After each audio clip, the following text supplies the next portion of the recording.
Welcome to That's Good Sports. I am Brandon. Don't worry, I still hate Tom Brady perna. But today I'm going to do something that I have never, ever freaking done in my life. I'm going to defend Tom Brady. I'm going to defend Tom Brady for skipping OTAs. Oh dear God, the end of the world is actually happening. What's next? Am I going to make a video talking about how much I love Russell Wilson? Yep, that's coming up later. Unlimited diarrhea. And now I'm defending Tom Brady. It is too late, everyone. We are all fucking dead. Do whatever you want. There is no hope for any of us. Get the fuck off this planet. That's good sports.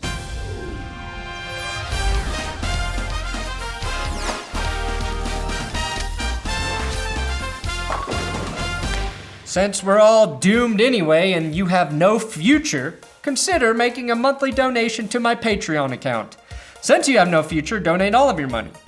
That is how this channel makes money, because all of my videos get flagged for having too many bad words in them. Patreon is like Netflix, except you decide how much you want to pay. The videos are way worse, and you can still watch them even if you don't pay. It's not the best business model for me, but however, I do offer a podcast that is just for my patrons. So if you're feeling giving, patreon.com/thatsgoodsports. Now, the New England Patriots quarterback Tom Brady decided not to show up for OTAs today for the first time in his career with the Patriots. Gronk didn't show up either, but he might be there tomorrow or something, and nobody seems to be too worried about that because as long as Gronk can still do this,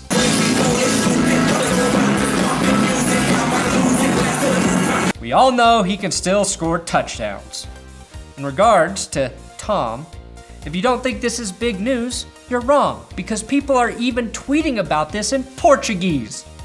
Which oddly enough, if you dive into this entire thread, is the strongest case I have ever seen for making immigration into the US easier. Tweet 1, Tom Brady, Neo participará das OTAs, which translates to Tom Brady will not participate in the OTAs. Tweet 2, porque e gay, which translates to because he's gay. Tweet 3, com certeza, which translates to for certain, or certainly, or for sure, however you want to say it. This thread clearly translates to the fact that we need more Portuguese-speaking people in the United States.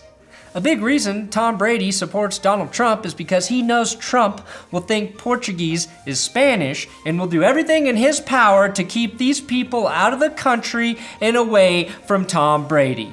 Trump, though, is so ignorant that he doesn't even realize Portuguese-speaking people live in Portugal, not Mexico. It's like, get a map, Donald! Get a map and look at it. Anyway, to continue with my theme of flip-flopping, if I were Tom Brady, I wouldn't be at fucking OTAs either right now. The rumor, though, is Tom went into hiding after the internet eviscerated him for wearing this dumb suit to the Met Gala. Which is fair. You should never trust an idiot in a stupid suit jacket.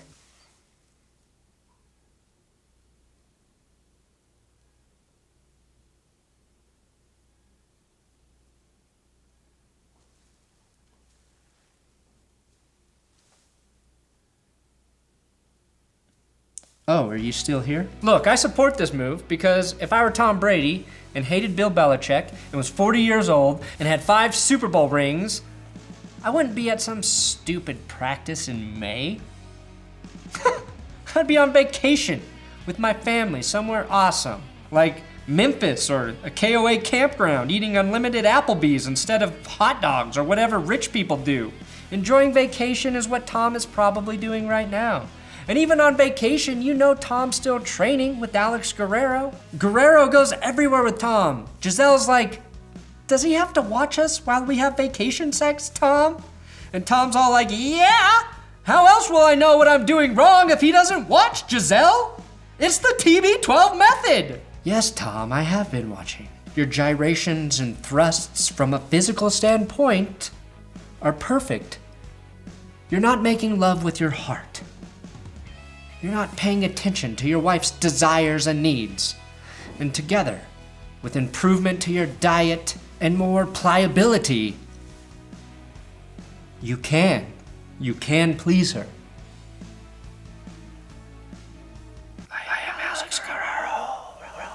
Look, by now we all know Tom has his own way of training, which nobody can say isn't effective. And if he were at OTAs, there is no way Bill Belichick would be letting him do this. Bill would be like, Tom, what the fuck are you doing sprinting with the resistant bands like running backs? If anything, you should be training with the wide receivers and learning how to catch a goddamn football. This is a fucking waste of your time and my time. Did that dipshit Guerrero tell you to do this, Tom? Huh? Did he tell you to do this, Tom? You fucking idiot. Now, you know why there's some friction between Brady and Belichick. Now, is this really a big deal? Sort of. I would never overhype something about Tom Brady. But it's a big deal because Tom has never done this before, which to me signals a change in his attitude, a change in his routine, which could only mean that there is a little more hope that this stupid football team won't be in the stupid Super Bowl next year. In my heart, do I think these couple days of practice are the difference between a winning and losing team in the playoffs? Fuck no, I'm not a fucking idiot. But like an idiot, at least for today, I will say the Patriots' cracks are starting to show. Oh, they're showing worse than crow's feet on a 45-year-old lifetime smoker and tanning bed aficionado. And soon, this team will crumble. It will crumble like a cake. Like a crumble cake. And I will eat those delicious crumbles because crumble cake is frickin' delicious. Now, what I really hope is happening is that Tom has known he's going to retire since he lost the Super Bowl, and that he intentionally is waiting for the worst possible time to retire to fuck over Bill Belichick. Tom will be like, oops, I forced you to trade Garoppolo. Oops, you didn't draft my replacement. Oops, I waited until the end of the preseason to retire. Let's see how you do without me now, Bill. Oh, how do you like me now, Billy? Oh man, would I respect that power move so hard. I've never been able to make a power move for anything in my life. And I respect power moves because of my own lack of power in this world. The problem for Tom is he's torn between his hate for Belichick and his love for Robert Kraft. He's like Bridget in Bridget Jones's Diary, trying to navigate his complex feelings for Hugh Grant, Bill Belichick, and Colin Firth, Robert Kraft. And if you don't think Tom is willing to do this for Robert Kraft, well, you don't know Tom. Thanks for watching another episode of That's Good Sports. Please subscribe here on YouTube. Subscribe, click the notification button. And if you want to follow me on Twitter, it's @BrandonPerna. I tweet about football. I'll tweet to you about football if you tweet to me about football. And then it's like a circle about fucking football. It's a circle jerk of football on Twitter if you follow me on Twitter @BrandonPerna. That is all I can promise.